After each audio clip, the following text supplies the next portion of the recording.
We're live. Here we are. We made it. Good evening, everyone. We are 8 minutes late, and I apologize deeply because we were at my cousin's house, and he was making syrup. Tracy Pinter's here, though. Candlebox fan.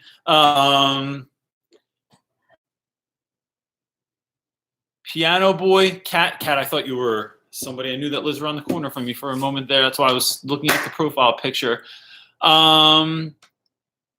What's that? Oh, look at you with your volume. Anyway, everybody. So I'm going to say hi to everyone in just a second, but I just want to let people know in case they've not been here before. It's Sunday night, and what we do on Sunday nights is we answer questions from people that are like freaking out about teaching and stuff like that.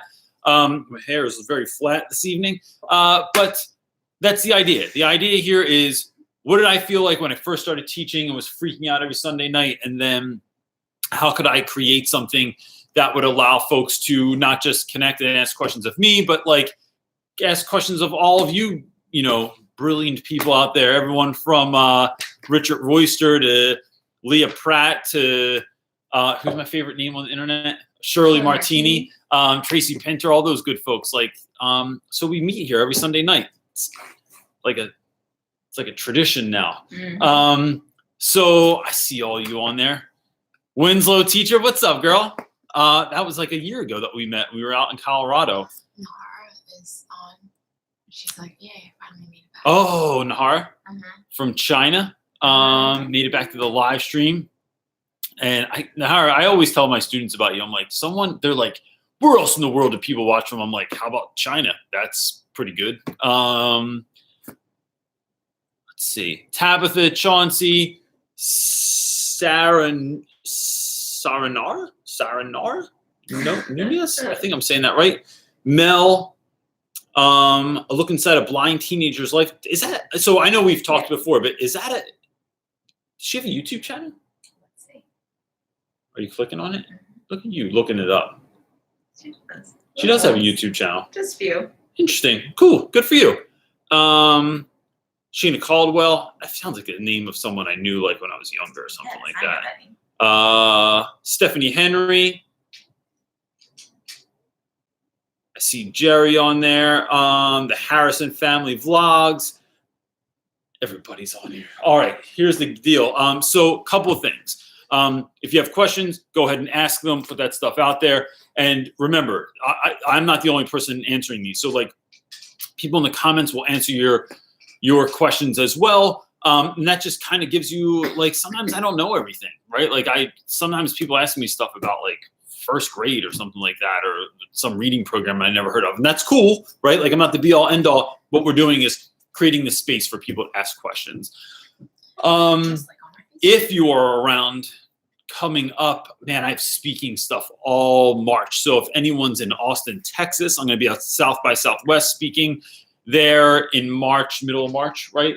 Beginning of March, something like that. Beginning of March. Then I'm at a new conference. It is new this year called it's by Genius Plaza. It's going to be in Miami Beach, and that is going to be a whole bunch of teacher YouTubers. What's that? What it's looking like is everyone. I'm not allowed to talk about it. That's not sure. That's not your announcement. I thought I was allowed to announce it. I don't think so. All right. Well, I'll find out. There's potentially a whole lot of a lot of really cool YouTubers that are going to be in YouTube or in Miami Beach in March also. And then I'm speaking at Marywood University coming up. I'm speaking at St. Joe's University coming up. And where else? I forget. There's so many places on there. There's so much stuff going on. That's the most coming up recently. Yeah, they're the most coming up right now. So that's that. So it's crazy town. Tabitha Harris said you could always speak at my wedding, March 28th. Sure. Where are we doing this? I am an officiant. I mean, I've married people.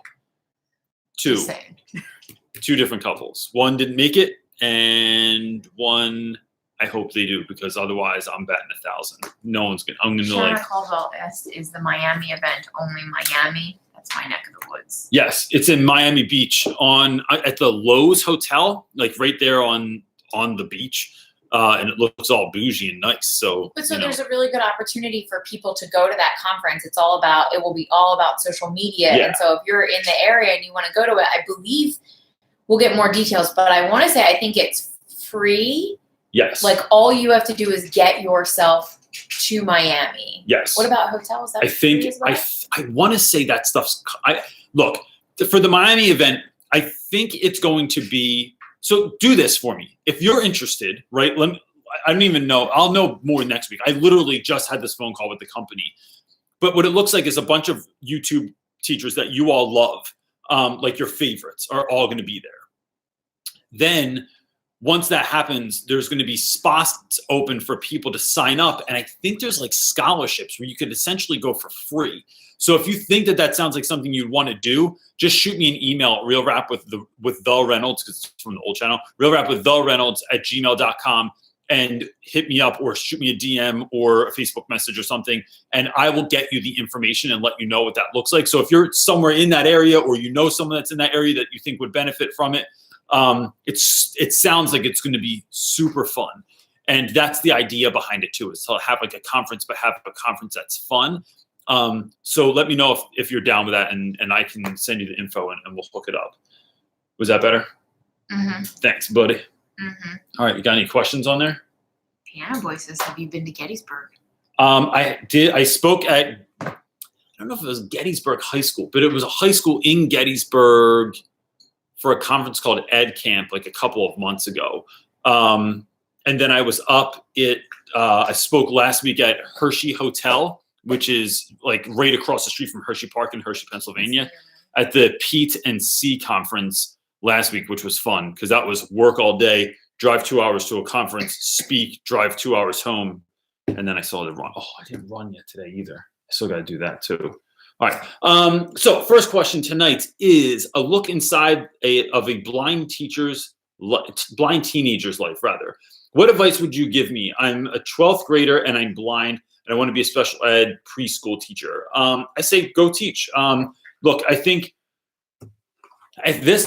there has to be there has to be folks out there that, look or have had experiences like the rest of us, right? That like, no matter how unique your situation seems, there has to be somebody out there that's done it before. And if somebody could do it, then anybody can do it, right? So I think it's a matter of searching online to see if somebody else has a story that's very similar to yours, and then figuring out like the nuts and bolts of that. Like, I don't know that I can give really good advice to that, but my gut tells me that it's all the same stuff. And in a sense, is that it's building relationships and having great lessons. And, there might be limitations there, but I honestly think there's limitations for everyone. So like where I teach, I hear, and I'm not trying to draw comparisons necessarily between these two things, but like where I teach, I get a lot of folks that are like, well, at an all boys school in West Philly, like you do better because you're a man. Right. And if if a woman taught there, they wouldn't be able to do as well. And I don't think that that's true, because I know tons of women that I work with that like crush it and have really great experience there. So it's not just because of one thing ever. So the dog threw up? Ouch. Oh, that's, nice. That's gross. Just now? No, I literally almost put my notebook on it. Oh, you almost put your note. All right. Let me go back to my live feed now. You guys take care of that vomit on the couch. Ew.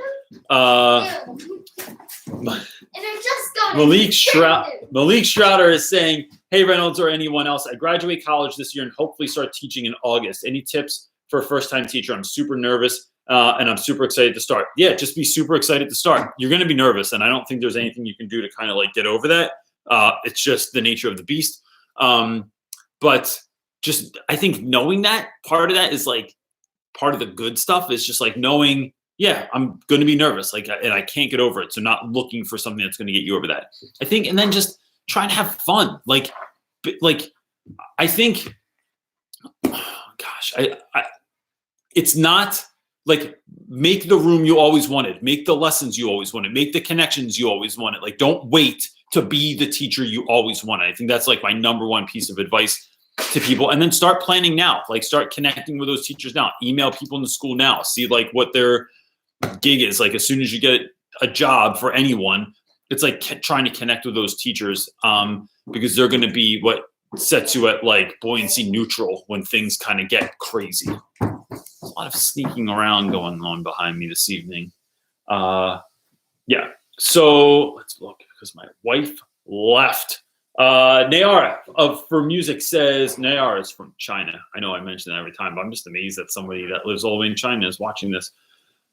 Starting a new semester after 2 weeks off for Chinese New Year. That is right. The Chinese food joint across the street from my house closed the other night, and we didn't know why because they never ever close. And then we found out it was for Chinese New Year. 2 weeks off. That's awesome. Last semester was tough for me as a teacher. Any tips for starting fresh today? I think, sometimes kids come back better. Like I know when we have time off, the students just come back like refreshed. And a lot of times students are sort of like puppies where, you yelled at them 5 minutes ago, but then they want to be your friend, 5 or 10 minutes later.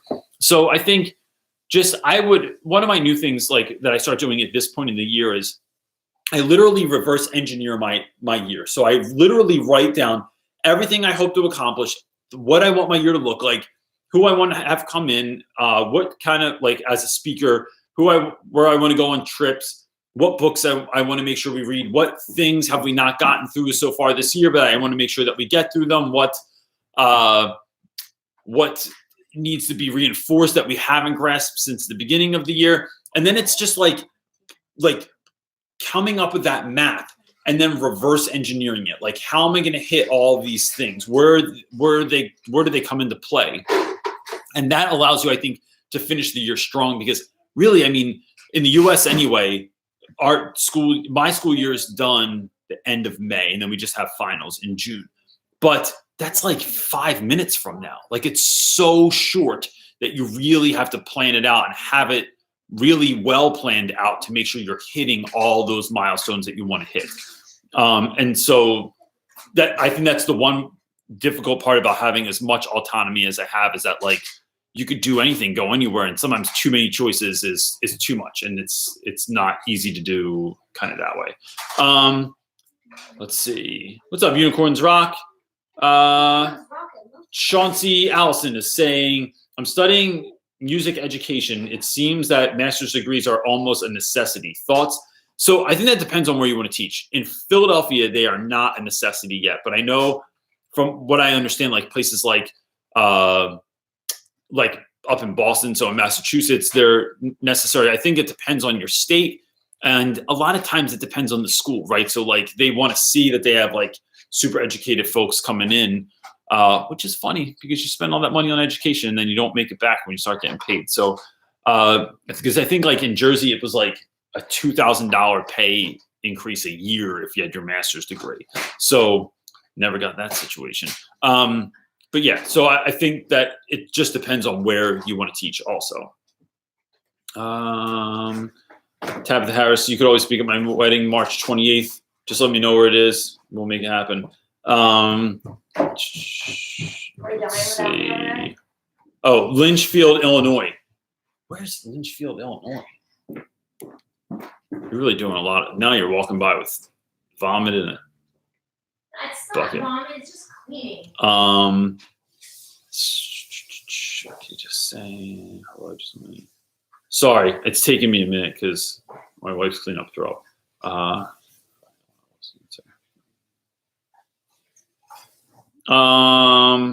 Winter Ogilvy?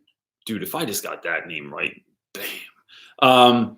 How do you handle another teacher that disagrees with your methods? He thinks the only way to be a good teacher is to have them on the computer teaching themselves, whereas I actually want to teach. Yeah, I think that's, look, I think it's worth a conversation. I think when someone doesn't like what I do, I like to ask them questions. Like, why would you say that? Why would you think that? What's your reasoning behind that? Like, what do you, and then push, like have the conversation and instead of like just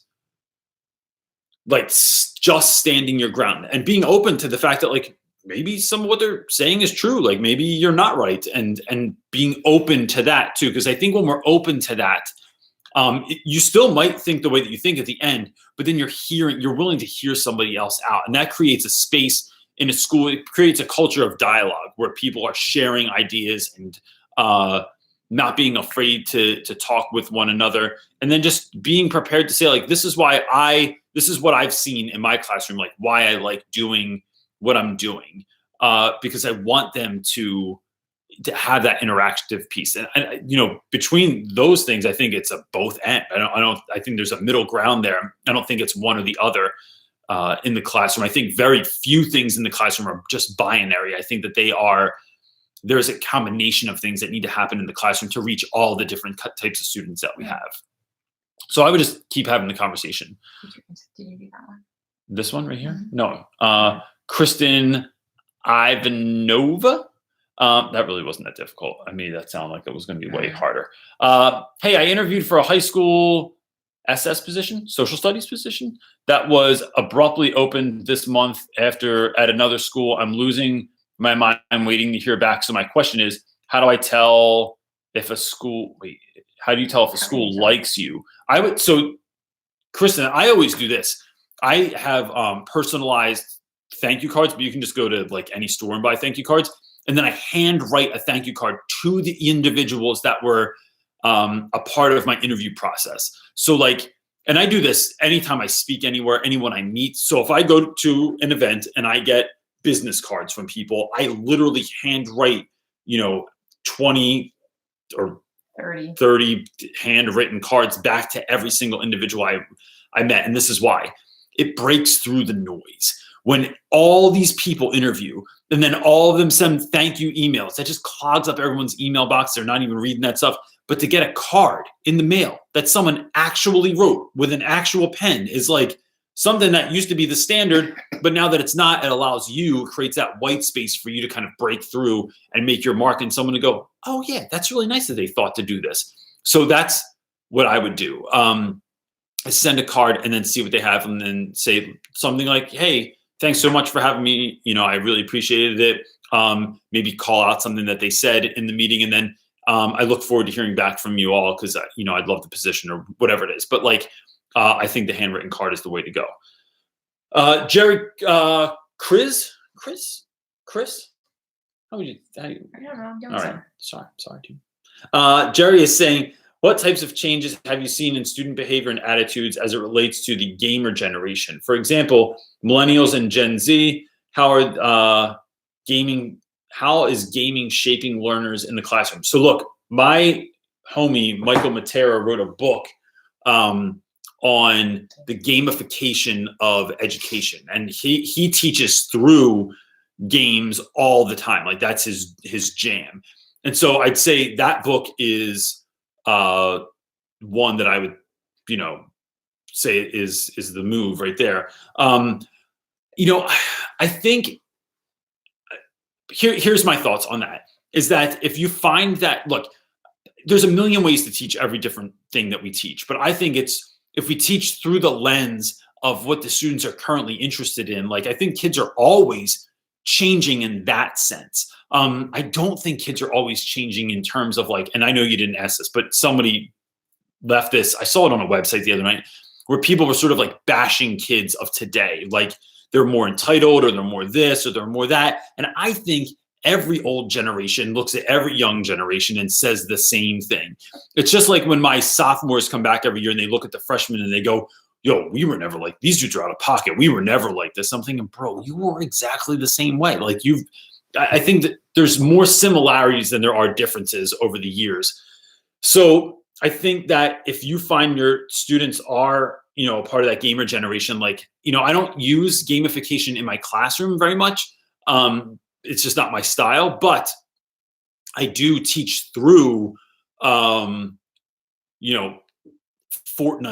my vocab lessons are attached to Fortnite, or we just read The Sniper last week, which was perfect in talking about Fortnite, or whatever else the students are into. I always teach through that lens because I just think that it works better. So whatever my kids are into, whether it's, Pokemon or Avengers or whatever, that's the lens I teach through. That's a really great question though. But I think, so my friend Michael Matera's book is called Gamification. No, it's called like something else. Explore like a gamer. Explore. Yes.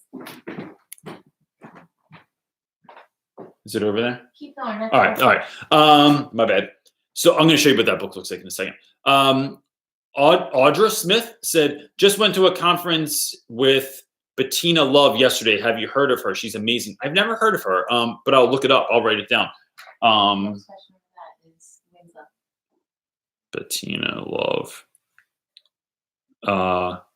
So it's on now. I'll check it out.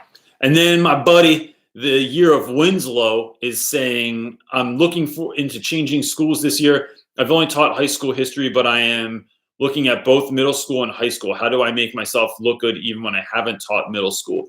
Because I think it's the same game. I think it is about your passion, your ability to teach. I think it's about your connection with the students. I think it's about what you're willing to bring to the school other than just teaching. Like how are you willing or hoping to enhance their community of educators that are there? Like you bring good energy. You like want to connect with people. You want to partner with other teachers. You want to like make the school the best that you can be and be a part of that community. I think it's like Steve Martin said, like be so good that they can't ignore you. And so you're just kind of being so good that like it's not gonna matter that you're jumping from year to year. That might actually be beneficial because teaching high school and then teaching middle school, it's like you already know what you wish the kids knew in high school. And so now as a middle school teacher, you get to actually implement some of that stuff and get the kids ready in ways that they weren't ready when you were teaching high school. That book is Explore Like a Pirate, and it is all about sort of like engaging students through gamification. And this dude's awesome. He's a buddy of mine. This is along with like Dave Burgess's group of dudes, like Adam Welcome and Todd Nessaloni and all those guys. Like they are all part of the same kind of pirate crew. Gavin DeGust is saying, my question is, what are the best steps to take to make myself more employable for a high school? So I think it is, so if I'm thinking about getting ready, I think it's experience overall. So look, some schools are going to look at your, like, I had a school ask for my college transcript that wanted to see my grades. I had a school that wanted you had to have a master's to get into. There were other schools that wanted to know your experience. But look, I'm a community college graduate that then I transferred to a state school, Rowan University in New Jersey. And so I didn't have like the background of like going to University of Pennsylvania or Harvard or Yale or any really, really top-notch school. But what I had was like an ability to like, I'm willing to outwork anybody else. I'm willing to like not like, I don't care if I look like a fool. Like I'm willing to get dirty. And I think that for me, it was more about getting the opportunity. Like if I could get the opportunity, then I could crush the game. But it's getting in there. It's getting the interview. So what I would do on the front end is like try and get in front of students or put yourself in moments where like you're actually teaching as much as possible. You're working at after school programs, summer camps, tutoring kids on the side, like whatever you can do to make yourself the actual best that you can be. That's what you want to do to make sure that like when you're given the opportunity, you are prepared to do so. I don't know what the question is in that one. Okay. Caitlin Jarrett is saying, I'm going to college to become a high school math teacher. So I'm going to become a new teacher. When I do, what is some things I need for my classroom, for my students? I'm also new to your channel. Well, welcome to my channel, Caitlin.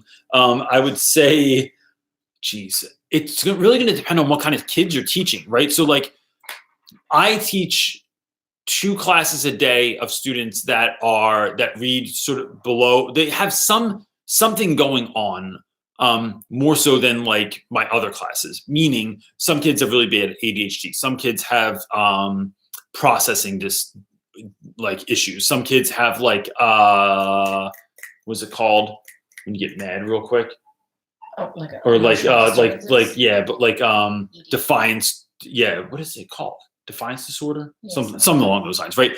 And so for my classroom, I have a number of things and a number of ways that I teach stuff, like whether that's being active in the classroom, whether that's having standing desks in the back, whether that's having like places for kids to move around, whether that's having jobs that kids have. Like somebody's job now is to freeze the Promethean board when I need it. Somebody's job is to take attendance every day. Somebody's job is to hand out notebooks. And that is like intentional because it gives kids something to do in the beginning of class. Check out my YouTube channel, Reynolds Gaming. You could have a YouTube channel based on just all the apples you eat all the time. See ya. All right, later, man. So it's going to depend on the needs of your students, but I would be very mindful when you start that when you start that job to just keep an eye on and see like what do kids actually need in your class, and then attune yourself to that. And then maybe even talk to other teachers and say like, hey, what's some other stuff that I could use in my classroom based on the population that we have this year? Like, because teachers that have been around a while might be able to tell like way faster from the jump. Mr. J. Walter is saying, what difficulties do you see for a person with I think it's dyslexia. dyslexia in the teaching profession? Isn't it funny that the word dyslexia is like not something dyslexics would be able to spell? No, I constantly have No, to. that, and I keep. last week I wrote the word entrepreneur a bunch of times. I'm like, there's too many vowels. This word makes no sense. Why would they make it? It doesn't make any sense. There's actually a really good reason why dyslexia is the way it is, like the root, like the Latin and all that. Like, yeah. So, Mr. Walter, I would say, look, I think I don't know this, but my gut tells me that I have some level of dyslexia, right? And so I've never been tested for it in my life, and it wasn't something that my parents looked out for. I'm not even sure it's something that they knew to look out for, right? When I was growing up. But that being said, when I read in class, I do not like reading aloud to my class. I'm an English teacher, right? So like it's required of me to read aloud to my class. So a lot of times before we read, I'll read through what we're going to read that day first. Because when I read silently, I don't have a problem. But when I have to read out loud, I screw up a lot. So I read through things and then I do better. And I notice that because when I read the same thing 5 times a day, I found that with the first 1 or 2 times I read it, it was kind of messy. And then the 3rd through the 5th time, I was like killing it. And I could read with perfect inflection and read it as a character. And I knew what was coming up and it was really great. So that's one thing that I would just sort of like note. With other things, I would just have somebody maybe like if you have like long worksheets or you have stuff that you have to write out and you're afraid that there might be some mistakes in there, have somebody else look over it first, 1 or 2. I give kids, like, I can't spell to save my life. I have gotten so bad at spelling. And I really think part of that is because of autocorrect. Like I've been messing things up for so long and then the computer or the phone just changes it for me that I didn't even know I was spelling, potato wrong or entrepreneur or whatever else. So I think, so what I've done is if I ever do mess something up, I give points and I tell kids I did it on purpose. And then I'm like, great, that was really great. Because to be honest, they're finding spelling mistakes. They're finding grammar mistakes. They're finding things I did that were wrong. And it's like, I applaud them for that. And then I just tell them to circle it. And then I give them a point on it if they find something like that. So I wouldn't worry about it too much. And I wouldn't be afraid to be open to it, right? Because as we all know, like being dyslexic doesn't mean you're stupid or you're less than, right? It just means you learn differently. It means your brain actually works differently. And so I would own that. I own the fact also that I read incredibly slow, that I have, but I pretty much do everything slow. Yes. Yeah. So you should see me wash dishes. It takes like 3 days. But I just own that at this point in my life. I'm not trying to be faster. I'm not trying to be quicker as a reader. Like I know how I work and I work how I work and that's it. So someone said Grammarly.com saves my life. Grammarly.com. I hear a lot of people talk about that. I don't know if you knew what that was. I do. They always have annoying pre-roll ads for YouTube all the time. Yeah. Grammarly.com. And it's a lady that talks like this. All right, come on, answer. Like no one talks in their whole life. Should I read the next question like this? No. Jules G is asking, any questions for a class that is virtually comatose? I'm first period and getting participation is like pulling teeth sometimes. They don't want to move or do anything but sit there and be too cool. So Jules, what grade are we talking about here, first of all? And second, I think one of the ways that I do it is, so here's two ideas you could try even tomorrow, or if you have off tomorrow on Tuesday. I would say one is putting them in small groups, like 2 kids or maybe 3. And so if they have to write something down, make those groups talk about it first. And then when you come back together, you're not allowed to say what your answer was, right? So maybe it's something simple, like what song best represents you? Or a journal entry we had the other day was, would you rather have a short but amazing life or extraordinary life? A short but extraordinary life, or a long but average life? And so you put kids in small groups, and then they have to say what the other person had as their answer, right? They can't say their own. And so now you're not so self-conscious, like you're sharing somebody else's story. And so that is easier. We also have a thing that you can call whatever you want, because some people get weirded out by the word devil, but I sort of inserted devil's advocate into the class, or maybe 2. And the way that we do that is when we're having a class discussion about something, even if you get one kid that answers a question, the devil's advocate's job is to sit in the back and just disagree with anything that's said, even if they believe it to their core, right? So maybe they come from a family that's hardcore Democrat, right? And somebody speaks out, for Democrats. Their job is to go against them. So it forces them to go against what they believe in sometimes, but it also makes it fun because that's their job, is to just call people out all the time. And it makes for really interesting discussions because it gets people really riled up. And then once you get people riled up, then it's like, all right, game on. The other thing I'm just thinking real quick too is, and this is enter at your own risk. I have a box in my room that's just like this big, and it has a big question mark on it. It's called the box of questions. And students anonymously put questions in there during the week. And on Fridays, sometimes if we have extra time, I pull a couple of questions out and I answer them. And they can be questions about anything. It can be about, stuff that's personal to them, stuff that they are just not sure about in the world, that they're like, this is a weird thing that I don't know about. I'm too embarrassed to ask everyone. And then I answer those questions. And since I'm the one pulling them out, if it's something weird and I don't want to read it, I don't have to. But I do have that ability, and that allows kids to ask questions that are personal or serious and not have to voice them in the class. And they have no names on them or anything, so it's completely anonymous. But I would try those 3 things. What am I looking at here? I'm sorry. Dude. Dyslexia isn't real, and I had to answer that. I'm not going, I'm going to say no. No. Which one did you ask again? That was Jules J. Oh, there you Because never mind. Rebecca Murphy is saying, any advice for a former elementary teacher switching to high school? Most of them respect me, but there are still several that would rather try to make me look stupid than get to know me. I think, Rebecca, so, first of all, jump from elementary school to high school, that is a big jump. I can't imagine going the other way, going from high school to elementary school. Even though I love that age, it's a different muscle I feel like you're using there. So I would say, any advice for if someone's trying to make you look stupid, then get to know you? I would just ride it out. I think sometimes it comes down to people kids not knowing you, and then eventually they will know you, or at some point someone is going to, something awful is going to happen and you're going to be there to stand up for them or to help them, or they got bullied or teased by someone else and you can be the voice of reason, or they got in trouble and they're going to need you to come to the office and stick up for them.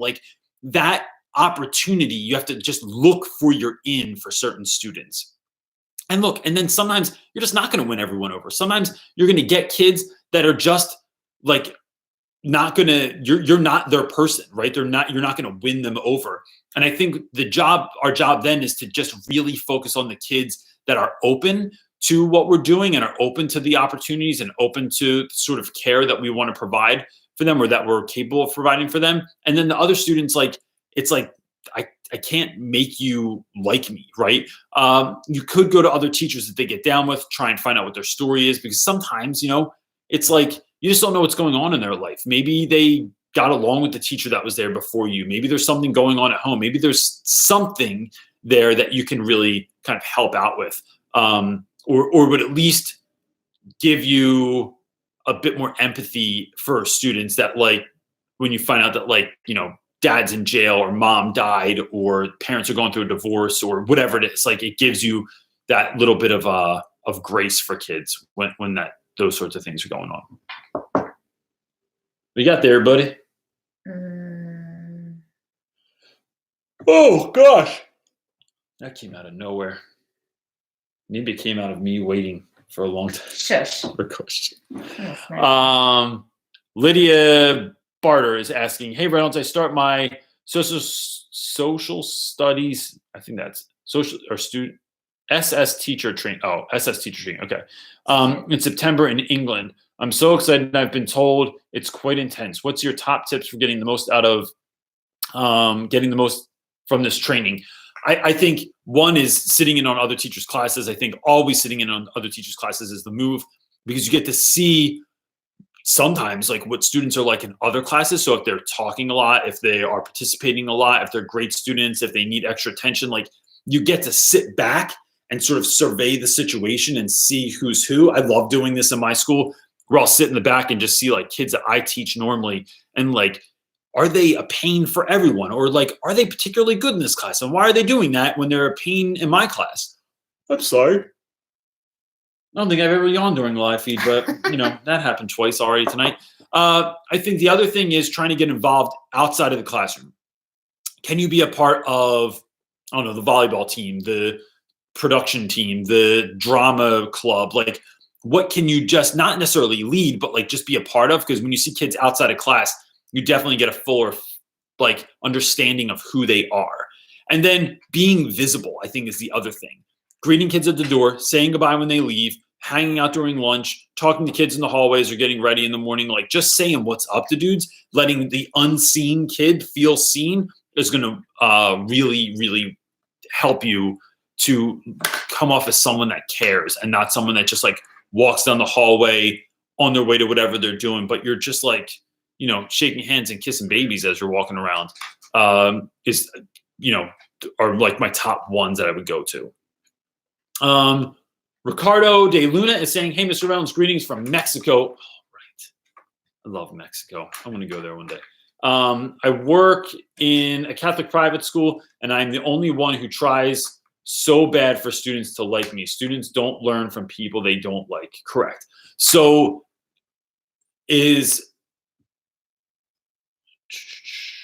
I didn't know what the question was. Oh, am I the only one who tries to? No, I don't think so. But I think I wouldn't try to make kids like me. I think what I try to do is cultivate a space in which kids want to be, right? So my classroom looks the way that it does. If you've watched my YouTube videos or looked at my Instagram, like it looks the way it does because I want it to be inviting for students. I act the way that I act so it's inviting to students. I invite students in, but if they don't want to take me up on that, that's on them.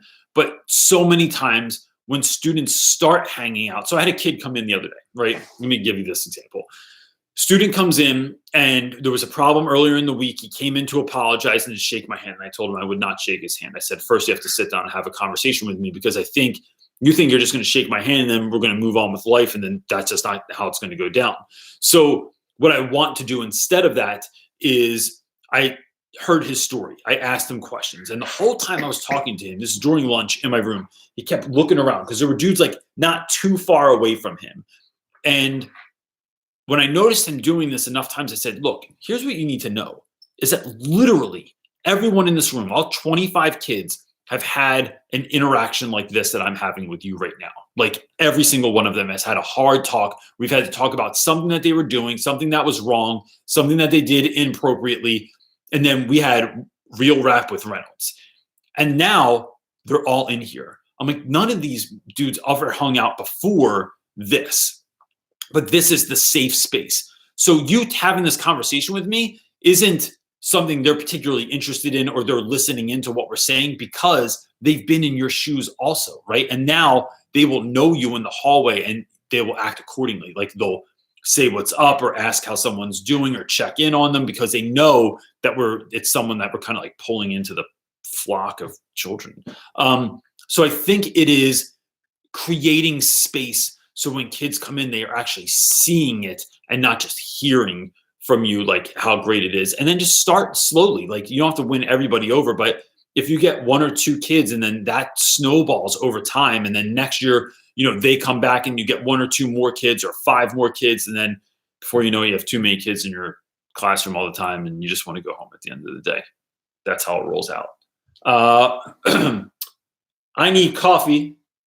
I think I've talked about this before, but that's a great profile picture. I just started teaching this second semester. My students took a unit test with me and their grades definitely suggested that I didn't teach them well enough. I told them that it was my fault and that I would curve their tests. Any advice on how to move on from this point? Yeah, learn from your mistakes and just keep going. I think it could be you, could be the students, not really sure there. But I think so. Look, one of the things I like that you did was you just named the problem, like telling students like, hey, look, my bad. I screwed up. I didn't do well enough. I didn't prepare well enough. I'm figuring this out as I go. I think that's a really good move. And it shows the students that like we can own our mistakes and that like adults make mistakes also. And I don't think kids get that enough from adults where they just like concede the point and say what they did was wrong. I think the other piece of that is trying to go back and review what you did and see where you could have done better. Maybe talk to another teacher, maybe find a mentor, maybe like connect with people on here or in the Facebook group that we have, Real Rap With Reynolds Teacher Talk. You can connect with people on there, drop in your question, drop in exactly what you did, and then like see what other people would say about that as well. So, but look, this is going to happen like not just now, but like for the rest of your career where last year's lesson was awesome. And then you try and recycle it the following year and it just falls apart because the kids aren't interested in it anymore. Or like this group of kids is different. I find that every year around this time, February or March, I really have to like recalibrate everything that I'm doing to figure out like what's working, what's not working, what have we been learning, what are we still struggling with, and then regrouping for the rest of the year. I can't like plan it all out and then it's this plan that I'm like, yes, this is 20 years of like pretty much teaching the same thing. You can't do that. It's always evolving. So I think the lesson here is to learn how to keep evolving. And I think that's by looking back, seeing what you did right, seeing what you could have done better, and then applying those lessons as you go forward. Matthew Dixon is saying, Mr. Reynolds, do you create your own curriculum or did the school provide you with it? I have to create my own curriculum. How would it be best to start the process? So, Matt, I do create my own curriculum. I work with the other 9th grade teachers now, though. So there's 3 of us this year, 9th grade literature teachers. Because in our school, literature is one class, and then what is it called? What do they call it? Not writing. Whatever. Grammar? No. Why am I forgetting this all of a sudden? Whatever. Writing is a different class. So I do have to come up with my own stuff, but now that there's so many other English teachers, I work with them to come up with stuff together. The other thing I would do is just search stuff online, and I would look up whatever it is that you want to teach, or like look up like 9th grade unit plans. 9th grade composition. Okay, who said it? Amir. Oh, all right. Thanks, Amir. Amir is one of my students. So they, I would look up like if say you're teaching Lord of the Flies unit plans, or Lord of the Flies unit plans DOC, which means you're going to look it up as a document and not a PDF so you can manipulate it. I like teachers.net is a really great site. It's Harry Wong's site, and you can go in the top. There's tons of free content. You could use something like Teachers Pay Teachers, but it's money that, like, to be honest, I'm not against Teachers Pay Teachers. I'm not all for it either, because my kids get a lot of nonsense sent home from Teachers Pay Teachers. But like, it is a jumping off point sometimes where it's like you get somebody's unit plan and then you can manipulate it with stuff that you want to do. What I do is I go online, I look up everything I can for a book, I print all of it out, and then I literally read through it, and I'll like either set it up all over my dining room table or tape it to the wall or to my whiteboard. And then I figure it out. It looks like Minority Report in there. It's like I start taking like, all right, I really like this activity. I like this activity. I like the way they ask questions here. I like that they did this. And then I start compiling different pieces from from folks' lesson plans that I really like, and then put those together and figure out how I can write a unit plan for what I've come up with there. So it's that simple. I guess that's simple. Sounds simple. It's a lot of work, but once that's really done the first year, you really revamp it the second year, and then you're just fine tuning. I feel like from then on out, you're not just like recreating the wheel all the time. Sandy H is saying, hello, off topic. Sure. Do you know when you are coming to Pittsburgh and where? So I'm going to for next weekend, I'm going to Marywood University, which I think is in Scranton, which isn't Pittsburgh. I forget where I'm speaking in Pittsburgh. We need to make a thing for the website that tells folks like where we're. So look, it's like there's so much stuff going on right now, from literally like the YouTube channel to speaking a lot more. Like a lot of engagements are coming up. Play gigs, trying to get products onto the website, finishing the website. Now writing the book every single day. I come home, I spend an hour to an hour and a half trying to write the book, and then even more time on the weekends. We need to hire somebody. Yeah, we can't afford to hire anybody. I know. So it's like, it is. So one of the things I want to have on the website is like all the different places I'm speaking and whether they're open or whether they're closed. But University of Pittsburgh is coming up. But I will look that up because it's upstairs somewhere that we're in an email or something. You can just email us also if you're like in the area and you want to know so you can attend something. I feel like just shoot an email and then we'll get back to you. Yeah. That's the best method. Yeah, do that. Now. So shoot me an email and then I'll shoot you an email back and let you know when I'm going to be there. What do you got? Nothing? Singing time? No. Just happen to have a microphone right here. Oh, are you going to keep everyone in suspense? I believe the children are our future. Teach them well. Okay. All right. Just getting warmed up there in my soul cavity. Matthew Keene is saying, retrospectively speaking, what did you do well in your teaching career, and what did you do poorly? How do you improve from year 1 to 2 to 3? So I think what I did well was I didn't wait to be the teacher I wanted to be, right? So like initially, I think I think the thing I did wrong was like I came in, I tried to be serious at first, and I was the guy that stood in front of the room and was like, if people were talking, I'd be like, it's okay, I'll wait. And then I just kept waiting for like a long time, and then nobody would shut up, and I eventually had to figure out a different way. I was afraid of the kids when I started, and I think that was a weak move. I think had I been around students more. So I went from like growing up in Haddon Heights, New Jersey, which is like all white, suburban community where like we literally didn't lock our doors at night. To I went to a very tough high school, which was like one of the roughest high schools in South Jersey. And that kind of opened me up to like a different world. But then when I started teaching, I taught in my students were about 60% African-American and 40% Latino. And the issue with that was that I didn't take time to learn the community. I drove from my house to work every day and then taught the kids that I taught. And I got to know them and I spent time listening to them, but I didn't take the time to like actually know the community in which I was teaching. I never like went to the corner store or walked down to the park or took a different way home to kind of see where my kids were, where they were living, and what that life might be like, even from the comfort of my car, right? So that was a bad move. And I think when you teach somewhere, no matter where you teach, right, whether you're teaching in, the mountains of Kentucky or the inner city or in a really nice community, like knowing the community as much as you can is a good move. And I didn't do that my first year. I don't know how I was coming up with stuff from. I didn't gear what I was teaching towards my students first either. And so I thought I love this, and this. So my love for something will surely come through, and kids will be enamored by and will love Romeo and Juliet also, or they'll love, I don't know, the Odyssey or whatever else we were talking about. Walden, that was a good move, because ninth graders love Walden. So I didn't think about that either. Like, what lens can I teach through so that the students care?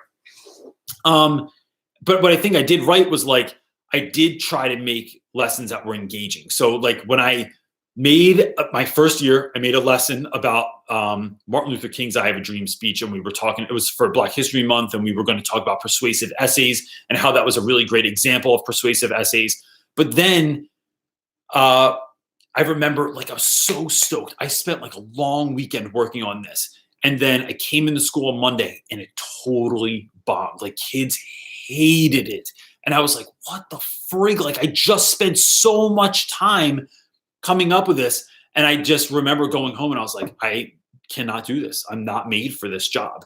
And so I trashed that whole thing. I went in on that following day and I said, well, look, what do you guys want to learn, or how do you want to learn? How do you wish school was better? Like, what sucks about school? We actually had that conversation, and I gave freedom to talk about however you wanted and talk about, like, which teachers, and, like, without trying to support that. I don't like teaching, like, or like supporting kids putting down teachers, but, like, they were like, we want to do something. We want to, like, create something. We want to, like do a project, and we talked about all of that. So we came up with this idea of creating the Harlem Renaissance Museum in my classroom, and it was awesome. I have a whole video about this somewhere, but, like, kids that, like, one of my favorite students ever, Genesis Hernandez, like, made a cardboard grand piano, like, to scale, and, like, it worked, like, because they, like, inset a keyboard inside of it. Other kids just made, like, these grand, amazing, like, somebody made, like, a video, and then, like, we put it on the TV in the room, and it went on loop, and it talked about who their person was and their history and stuff. And, like,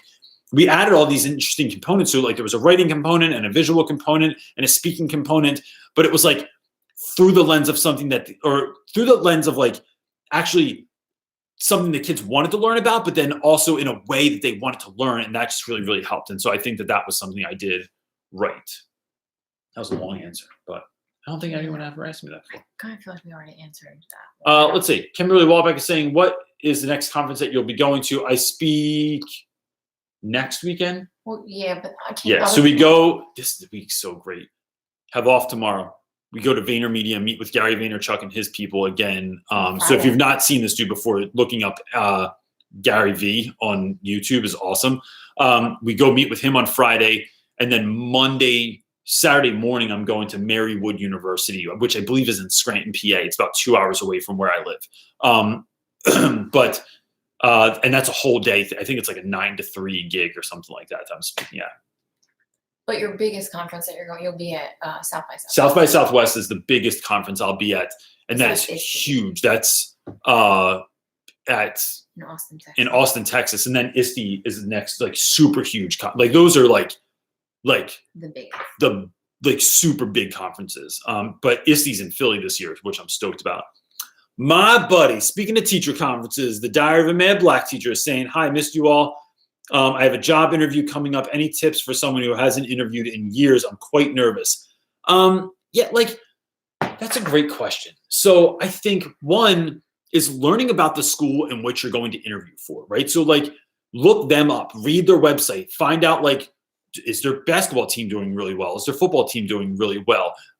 Is there something that they're doing in the school that you're excited about, that you're like, hey, look, if I got the job here, I'd even love to be a part of, like, this committee that you have going on, or this, program that's going on. Because I think what that does is, and then if you have questions about it, what that does is it flips the conversation. You do not become the one that's just answering the questions. It's you going on offense and asking questions at the school to see if they're a good fit for you. And I think that that is a very big deal.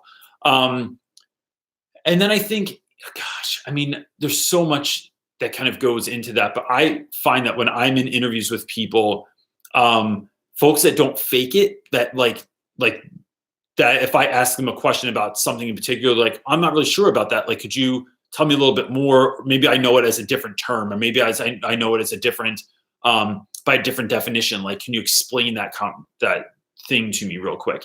And then not trying to oversell myself. I think just trying to be personable and coming in, wanting to be a part of the community. Like, the community is something that's important to you.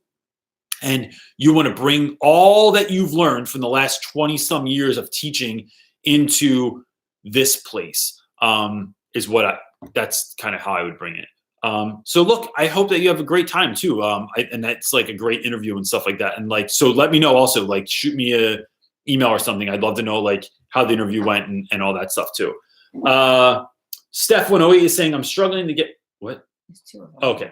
I'm struggling to get kids motivated to read. We are departmentalized and I am the sole ELA teacher in the 4th grade. I let them read what they want, but there are a lot of kids that still skim through. Do you have any recommendations to motivate kids to read? So look, I think that's a really tough question that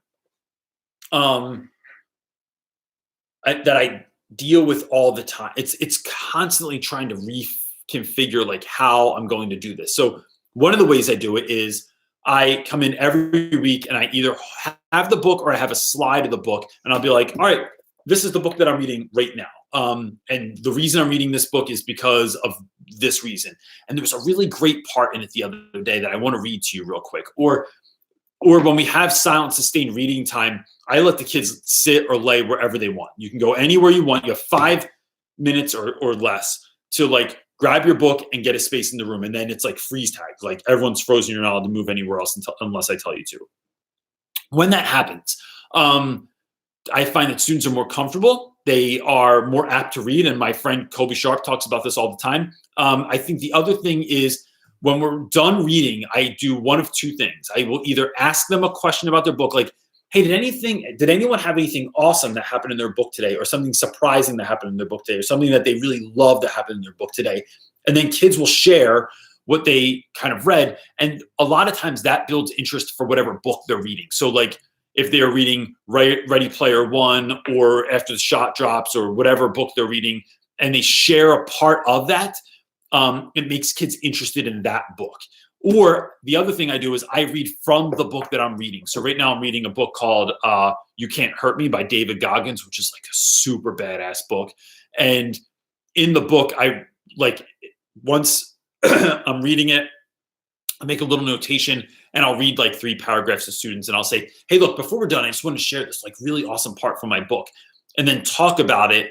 And then that also brings interest to students that are like want to read. The other thing I would do is not an answer I'm going to be able to give you, but my friend Colby Sharp, Colby Sharp, is on YouTube, and you could just DM him or send him an email through his YouTube channel.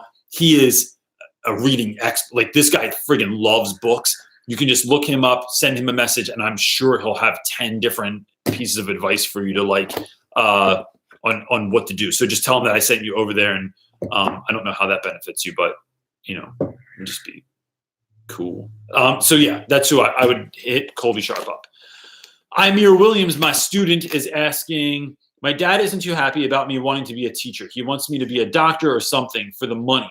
How do you sell him on the passion conquers all argument? Amir, I think that's interesting. Like, my parents didn't want me to go to college. Like, they thought it was a waste of time and money. They wanted me to just join the union with everyone else.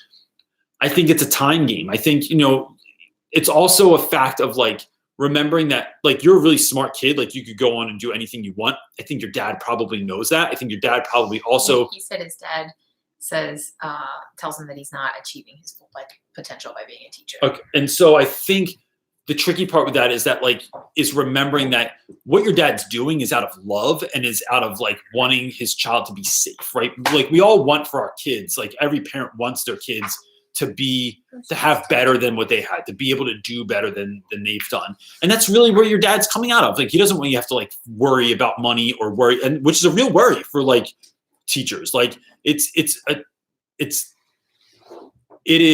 passion is sometimes just not enough in terms of like, you can't pay your mortgage with passion. But I think, but being in a dead end job and like being in something that you hate is not going to kind of win either. So, I think it really comes down to like sitting down and talking with your father and explaining to him why it is that you want to do what you want to do, and then really hearing him out, and then like just having the conversation of like, look, maybe you go to college, maybe you start taking education classes and you don't like it, right? Like be open to that switch if that happens. And that might help ease his mind too. But like ultimately he's going to think what he's going to think and you're going to think what you want to think. But I think, that's what's coming to mind. So look, let me ask this of the people that are in the chat right now. Has anyone in the chat had a problem where their parent did not want them to go into the field of teaching, or maybe that's happening right now, I don't know. And then how did that play out? Like, how did you kind of win that moment? You don't have to win the argument necessarily, but like, how did you deal with that? It'd be really interesting because I'm here as a student of mine. I just like to be able to give him some good advice for that. And I feel like it's been a minute since I've gone through that. So if you could answer that, that'd be awesome. Right at the top there. Mm-hmm. Rawan Allison? I think I did that right, maybe. How do I handle a child with ADHD? I think every kid with ADHD, you have to remember that it's not their fault, that it is something inside of them. It's something that is just different from everyone else. And that when we try and take ADHD kids and make them sit still and make them be silent, it is damn near impossible for them and it's not fair. So that being said, you can't just have like dudes running amok, right? Like I have guys that come in and they're like, but I have ADHD. And then they think they can do like whatever they want. That's not the case. So I try to set the room up. So I set them up with success. Maybe that's stand-up desks. Maybe that's, and all this can be DIY too. Like it doesn't have to mean you have to have tons of money to go buy bougie stuff. Stand-up desks. I give kids like literally will either tape off on the floor where you're allowed to move, or I'll say like, do not pass this cabinet or this desk. But like, if you want to walk around or move around in this space back here, do it. I give them a lot of jobs. One of my things I'm working on making is like, it essentially looks like an upside down top and kids can stand on it and they can just teeter and totter back and forth. There's, things like bringing in pipe cleaner, like stuff in the dollar store you can get. It's like pipe cleaners you can get pieces of Velcro, you put it under their desk so that they're essentially like sitting at their desk and their fingers are underneath, like feeling the Velcro, and that can give you something to do. Things they can wrap around their pencils or unwrap around their pencils or mess around with. A teacher at my school gets those bands that are like you used to like put your the other Jones. Exercise bands will work too, but they don't sell them at the dollar store. With like the hooks on the ends. What the hell are they called? You like strap stuff to your roof. Yeah, bungee cords. You strap things to your roof with, and puts them from leg to leg. Now look, some dollar stores don't have them that they're long enough, but some do, where they're long enough, and you put them across, and then the kids can like literally like bounce their feet on them. Or other people have gotten like they're sponges that used to wash your car, but they have like these little nubs. It looks like a green sponge with dreadlocks coming off of it. And that's just something you can put on your hand and like twist and mess with. So what you're doing is creating an outlet for that child to do something with all of that excess energy so that they can focus, right? So that when I'm sitting here messing with my pencil that has like this rubber thing on it, then I can now focus on what you're saying because I can do something, right? And those are just the easy ways that, or like the dollar store DIY ways that I've come up with dealing with that stuff. Someone said wool felt balls. Reynolds, wool felt balls work too. So indicate what are those? What do you use them for? Like I'm not sure like where you get them from and stuff like that. That would be awesome. ADHD does better with standards and rules. Yeah, I think finding things that are consistent too. So there's not like a mystery every day. It's like the same sort of thing. They need boundaries. Like, and I also, specific to our son, like I know a lot of times he isn't looking like he's listening. He's not paying attention to the teacher. That's really good. But yet he really is listening. So the boy will do exactly this. So let's do this. Let's act it out. You're reading the book, and I'm Brody. And then here's Brody when you're reading the book. I don't want to actually read it to you. It's pretty much what he does. And then I go, bro, can you sit still? I'm reading to you. Dad, I know what you're saying. I just can't sit still. All right, what did I just read? And then he'll like give me the whole rap sheet of what I just said, right? after doing that. So it's being still doesn't equal paying attention all the time. Like sometimes it's like, moving around is like They really need to move. you really need to just do this. And then taking frequent breaks. Let them go get a drink. Let them go let them help you out doing stuff. Wool felt balls are cat toys that you can get them on Amazon. Oh, awesome. I thought a sheep got neutered, so I wasn't really sure what was going on there, but that's awesome. I'm going to check that out. Did I just see Kate the Sleepy Teacher on here? Yeah. Kate the Sleepy Teacher. Kate the Sleepy Teacher might be coming to Miami also. I just let that cat out of the bag, Kate. It's a new celebrity. Stacy, the Stacy Squad says, hi, how did you decide which subject you wanted to teach? I love your videos and new to your channel. I'm thinking about becoming a history teacher or an art teacher. Advice. First of all, thank you very much for that. Those kind words. So I think I went to school because I thought I was supposed to go to school. And then I realized I didn't know what the hell I wanted to do in school. So I got to a point where I had to pick a major, and it was either art, history, or English. And although, I heard Henry Rollins say this the other day, and I thought it was interesting. Although I think I'm the artist type, I don't think I'm an artist. So art wasn't like my jam because I couldn't do it.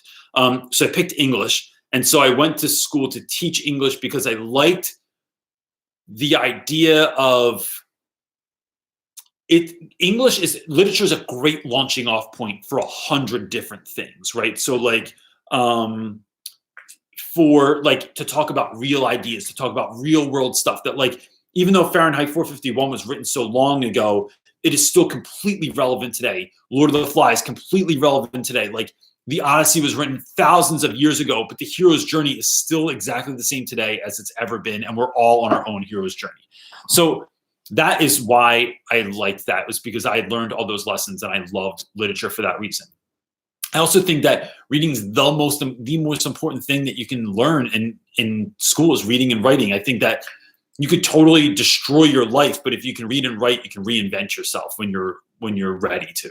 So I think all content areas have that. I think that they all have something to them that draws me in. I'd love to also be a science teacher. I would not want to be a math teacher, but that's because I literally suck at math. And it's very hard and it's not interesting to the concept of it is extremely interesting to me. It's not interesting for me to to do. It's not my jam. I like playing drums, but I would never want to play saxophone. It's just not my jam. History would be very interesting to me. So I just think it's not about just the subject area, but it's what are you trying to teach about really? What's the underlying theme there? Esterlyn Ryan? Let's go with Ryan. Is saying, how do you address chatty classes and rein them back into a lesson? I have a couple of ways I do. I actually just filmed a video about this. I count, and this is so preschool, but I literally count back from 5, and I find that it works every single time. I use humor a lot of times. So I will call the kids weird stuff. So when I start class, I'll be like, all right, animals, everybody listen up. And then I always have some aggravated kid that goes, wait, you can't call us animals. And then I'm like, well, I mean, you are paying attention now. So now, if that's what works. I find that giving timed assignments. So when you come in the class, you literally, from when that bell rings, you now have 5 minutes to have, because your journal was part of the pre-class, said take out your journal, put your homework on your desk. Now you have 5 minutes to write that journal entry. If you do not get it done in 5 minutes because you were struggling and you couldn't think of an answer and you were really sitting there and thinking about it, cool, you have a little bit of extra time. But if you're talking, if you're screwing around, if you had no idea what was going on and now 5 minutes is up, guess what, bro? The train's moving on and you're left behind. We're going on to the next thing. So you just chalk that grade. And kids won't keep chalking grades over and over and over again. They kind of get the gist of it when they see their grades slowly going down because they're screwing around in the beginning of class. And then, so on my board, everything's timed. And then I promise time at the end of class. I often give the last 5 minutes or so to just chill. So it's look, I realize you've been asked all day to just work, right? And lunch is very, is very fast, and there's not a lot of time to like, talk with your friends. Or like in the hallways, only like 3 to 5 minutes breaks in between classes. You can't really hang out. They want you to keep moving. So I'll give you 5 minutes, but I need to get through this stuff. And if we don't get through it, then that 5 minutes disappears. Or incentivizing things like I do Weird Fridays, or this Friday we got done reading a book called Shooter, and we're talking about character motivation. And so I showed them, or we read the story called The Sniper, and then we watched a show called Shooter that's on USA, the first episode.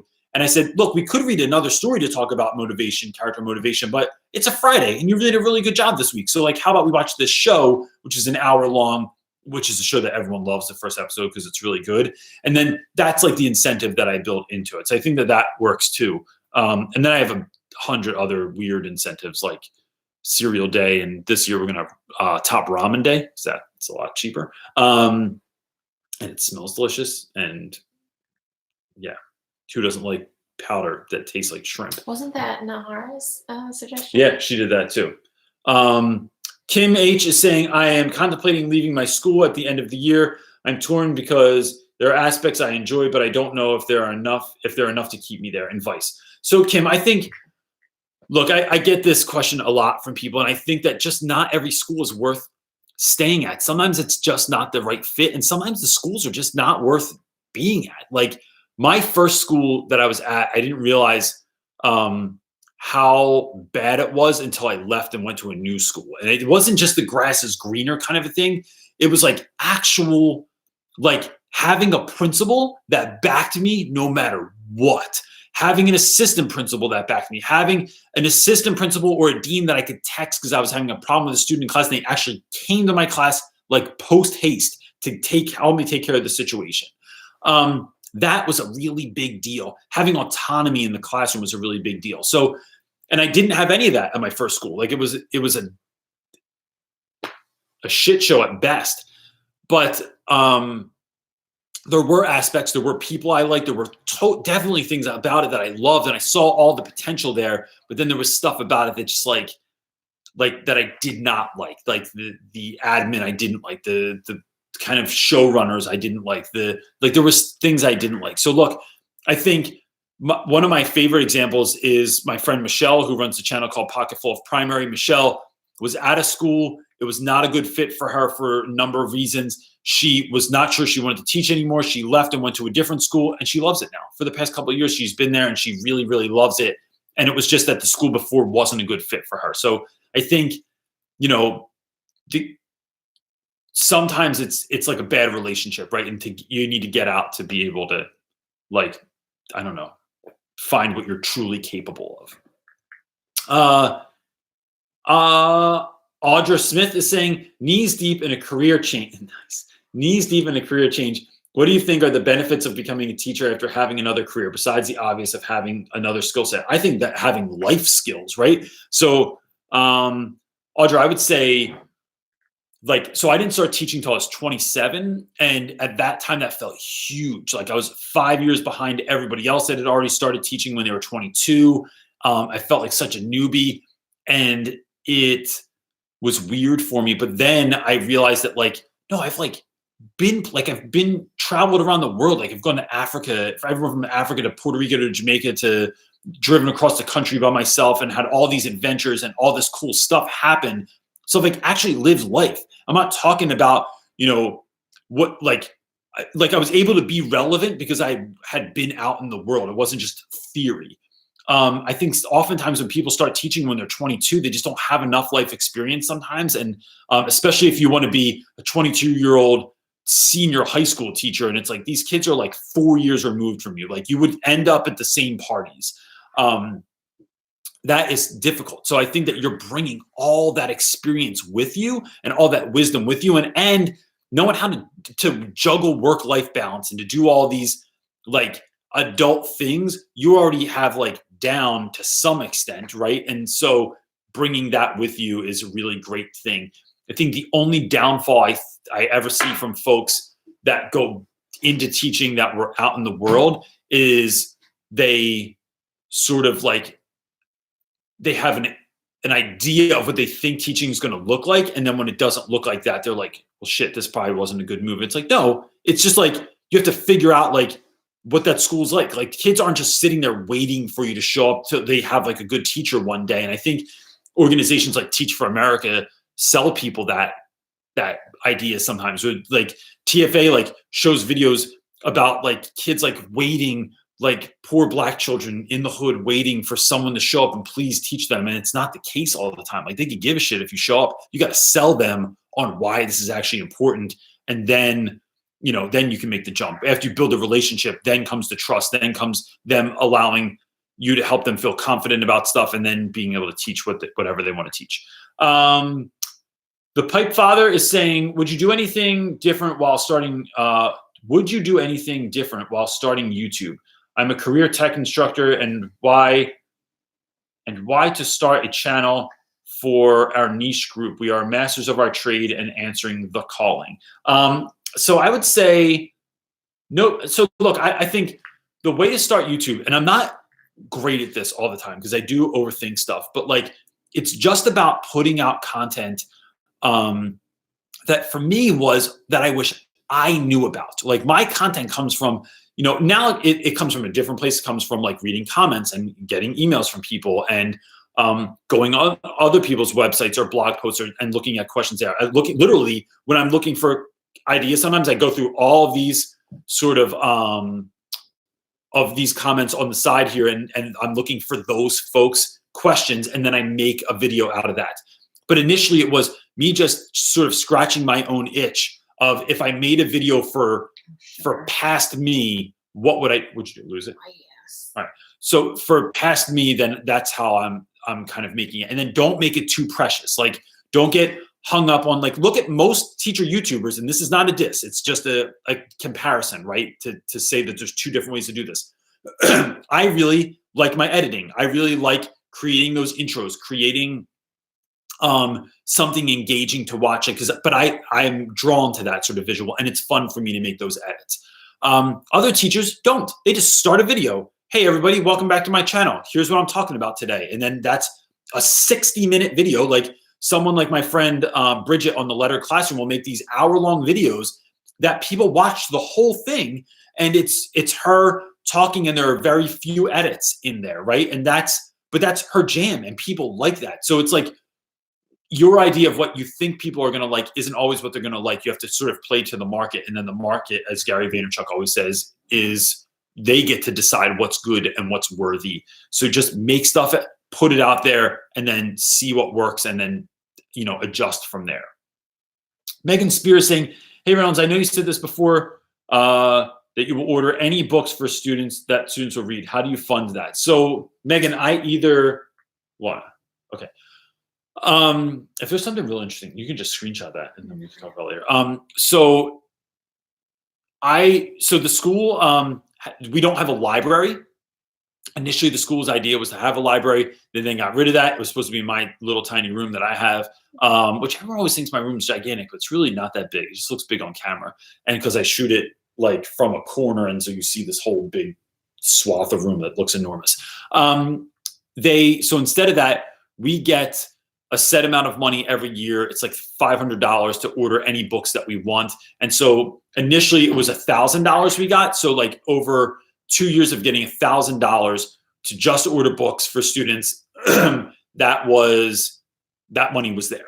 And so I ordered books, and then they, you know, get ruined, or they get lost, or they get stolen, or whatever. And so in the last 2 years, it's really just been either replacing stuff, or this year I didn't order almost anything that I wanted to order. I just told kids I would buy them anything that they wanted. But you could also do something like a donor's choose, or a lot of times like certain companies have money set aside for giving. So like I've gone to Home Depot any number of times and gotten thousands of dollars worth of free stuff from them because they have money set aside that is for giving away, but you just have to go ask for it. So go to Barnes & Noble, go to some other bookstore, go to like find something that you can go to and ask them for free stuff and say, hey, look, I work at this school. We don't have money for this because we dream on a budget. And so can we like, do you have anything that you could give to us? And you'd be really surprised at like the number of people that are willing to like give you free stuff. The Pipe Father is also asking, wait, I already did this one. Oh, that one? Yeah. I'm teaching. Oh, did you have another one? Yeah. Oh, okay. I didn't realize it was two-parter. I don't think it was a two-parter. Okay, so the Pipe Father is also asking, I'm a career tech instructor and I've been teaching a station rotation model. It worked exceptionally well last week, but I don't want to become over complacent. Any more suggestions? I think it depends on the kind of students that you have. So like, really, that's a really great question for the people in the comment section also. There's tons of stuff that I would love to do, but going outside of my school doesn't always feel like the safest place to go. Or like, it's like the field's muddy, or there's not enough supplies, or we don't have the money to do something, or I don't have the space to do something. So like, we visited a school, Radnor, PA is a wonderful school here in Pennsylvania, or right outside of Philly. It might even be considered Philly. That's neither here nor there. Anyway, we were in a room because I met this really wonderful teacher from there, and she gives the kids little bags, right? So little plastic bag or paper bags, and they're filled with like 10 different dollar store items. The kid's job was to go create a product with just given the things that are in the bag, and then you had to come back and market that product to the people in there. So they were talking about persuasive writing, taking those persuasive techniques, creating a product, and then trying to persuade people to purchase this product. She then says, all right, go find a space to do this and come back in 25 minutes. And then the kids left the room and found a space in the school where they could just chill and work on this. And I thought, you let your kids like leave the room? Like they left the room and like went somewhere else, and you're trusting that they're not just like making out in a corner somewhere? Like what the heck? Like what world do you live in? But it was, and even my guys that we went to the school for the day, my students were like, yo, Reynolds, are we allowed to like leave the room? I'm like, yeah, dude, like don't act like this is like too new to us. Like go with the flow so we can like seem normal. And so they left, and then they came back and we did this thing, and it was really great. So it really depends on like what your school is like, what kind of supplies you have available to you, what kind of time you have available to you. So that's like a really great question. If anybody in the comment section here has an answer to that, that would be really awesome. Arian Appelt is saying, I left my corporate job after 19 years to teach high school. I found a teaching residency program where you are matched with a mentor teacher for the entire school year. Thoughts on choosing your post-bac program? So I chose secondary ed because, look, I think I connect with children of all ages, which is, that made me feel like I was in a toy commercial for children of all ages. But to me, I felt like ninth grade, seventh, eighth, ninth grade were my most confusing years, right? Where like, I didn't have any teachers in that time that I felt like were super great or like that I really connected with. I always flew under the radar. No one really noticed me. I had a lot of like, that's like, you're coming into your own around ninth grade, right? It's the first time I ever started like having purple hair or listening to music that was like crazy different than my parents. And I was trying to sort of like figure out who I was. And so I wanted to teach that grade level because I wanted to be there for students that were going through that kind of a thing. And so that's really where I came into that. And then teaching that through literature allowed me to like help kids really figure out who they are and what they were about, and like what was like that it was okay to be who you are. You didn't have to be somebody else or just go along with the flow. Like, let's celebrate how different you are. And that's kind of how I rock that. 2 questions.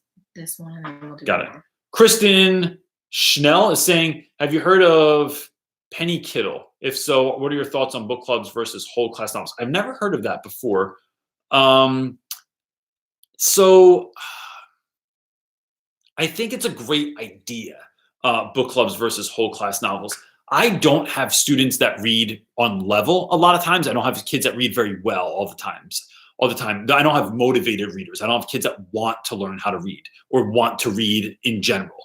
So the idea of doing a book club is like, now I have to expect that everyone's reading that book and actually doing their part.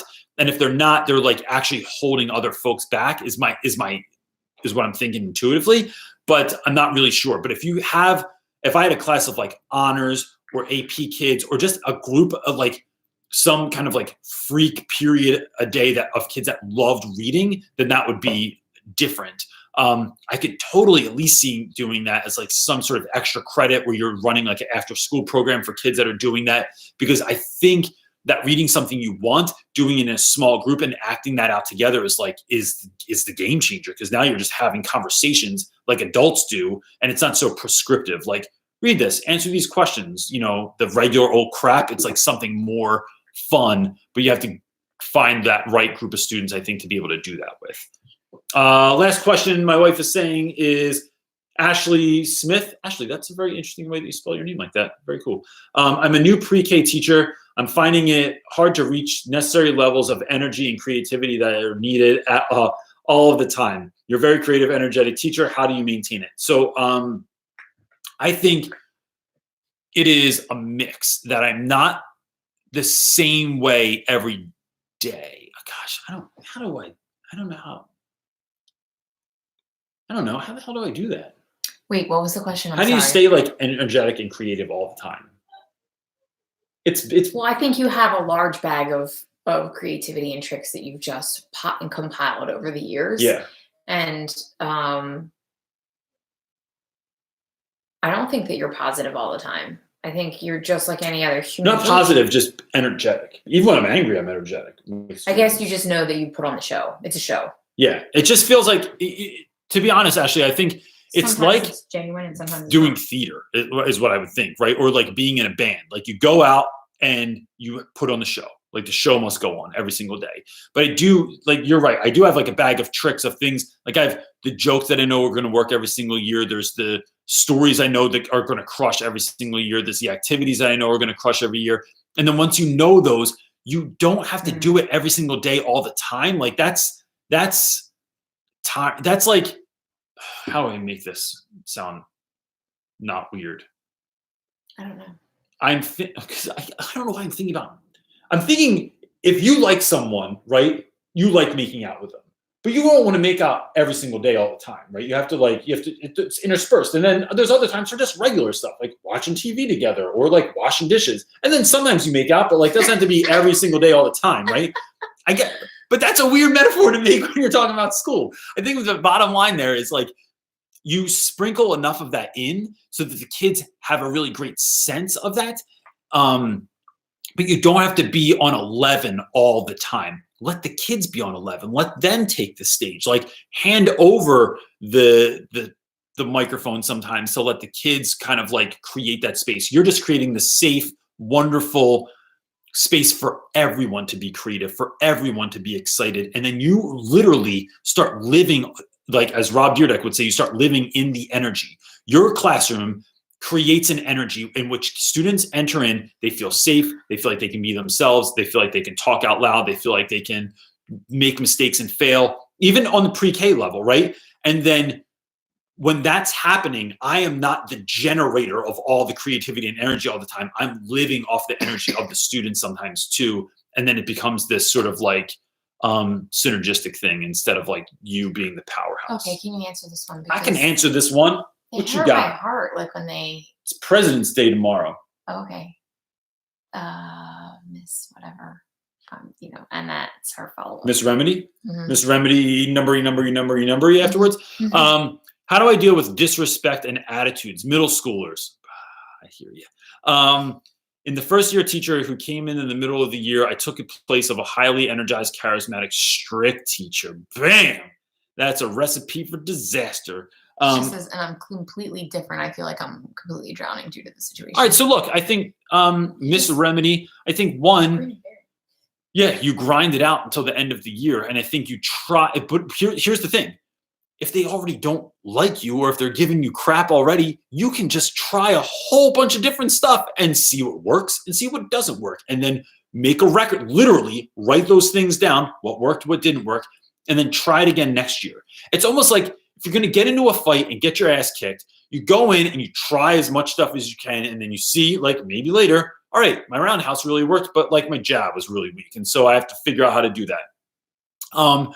And I think it's just noting those things and remembering that it's a learning process, even for you. And that next year you get to start from a completely blank slate. But look, some things will go really great next year and some things will still suck. And then you have to make notes of literally making notes of those things and then learning from that process as well.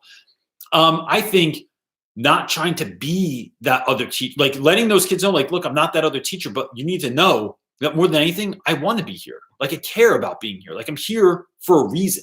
And you don't have to like me, but that doesn't stop this like train from moving. And then I think you whittle them down. I think you sit with kid after kid, one at a time, whether you're helping them with an assignment, whether you're asking them what their favorite movie is, whether you're asking them what they did over the weekend, and not in a teachery way. One of the worst things teachers do is be teachery all the time. They even let like their conversations with students be like, if you've had what was the example that you were trying to say? You were at that conference and a teacher said, how you told them how to handle something, and then they said, "Oh, like this," and you were like, "No." But so I was at a conference in Hershey, and a teacher who was new at their particular position, was trying to do something in their library, right? So they're the library person. They're trying to create a space in the library that the kids want to be in, and the way that look. She is a wonderful woman, and every time I've talked to her, I just know I can talk to her this way because I know that she's going to be great. Like I can sense it about her. And so when she was telling me how she interacts with the students or the ways in which she interacted, it just seemed prescriptive and like very teachery, like kind of like when my parents' friends used to come over and it was always the same conversation with me. "Oh, hey, CJ, how you doing, man? Cool. How's school going?" And I'd be like, "Good." And they're like, "Oh, good. Staying out of trouble? All right.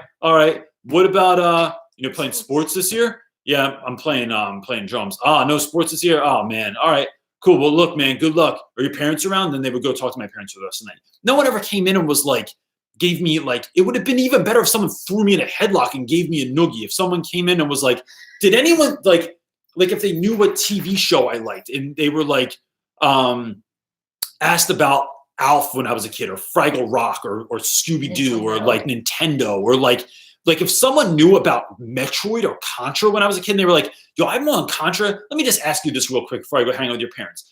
Do you like the bazooka better or the machine gun?" Or like, it would have made my head explode. Right, left, right. Dude, if someone knew that code. If somebody was like,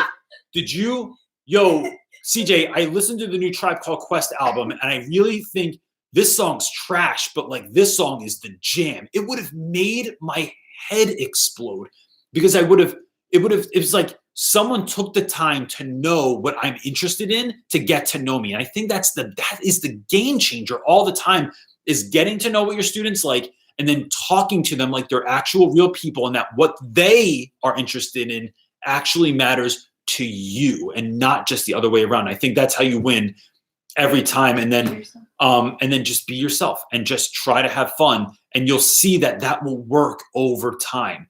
Students, here's the bad part about this, right? Students that I have in 9th grade always remember my class as being far better than they think it was way, way better than what it actually was. It's like old people talking about the good old days. It is always a sense of like, Reynolds class was always the best, and we did this, and we did this, and we did this, and they name a couple of things, but they forget the day-to-day grind of the things I was making them do, that all the hours we spent actually reading silently or actually just writing about stuff. Like, they forget that, and they only remember the fun things. So that's a battle you're battling against too, is like kids remembering just the good old days, and now, here comes new teacher that's going to try and do it different. It's not as cool as the old teacher, but have faith. It will absolutely get there. Is that it? Yes. Cool. We're going to stop there because we're an hour and 33 minutes in. And I still have to go for a run, and it's like friggin' 2 degrees outside. So look, if you are in the Marywood University area coming up, if you're in Miami next month or somewhere near Miami and you want to go to a conference, possibly for free, please hit me up in an email, there's an opportunity for that, and I would love to get you that information if you're interested in that. I'm also going to be in Austin next month at the South by Southwest conference. If you're anywhere near there, I'd love to hang out, love to meet, even if you can't make it to the conference. I don't know anything about Austin. I've never been there. So if you want to go, like, I don't know, buy cowboy hats and spurs, we could do that, or just go eat a bunch of food and drink beer. That's cool too. And that's it, right? Nothing else going on? Radical. All right, everybody. I hope you have a great, super awesome night. And if you have off tomorrow, celebrate President's Day, cool. But if you live in a different country, then you don't. So have a great day tomorrow. And that's it. Peace. Awkward ending as usual. Hitting all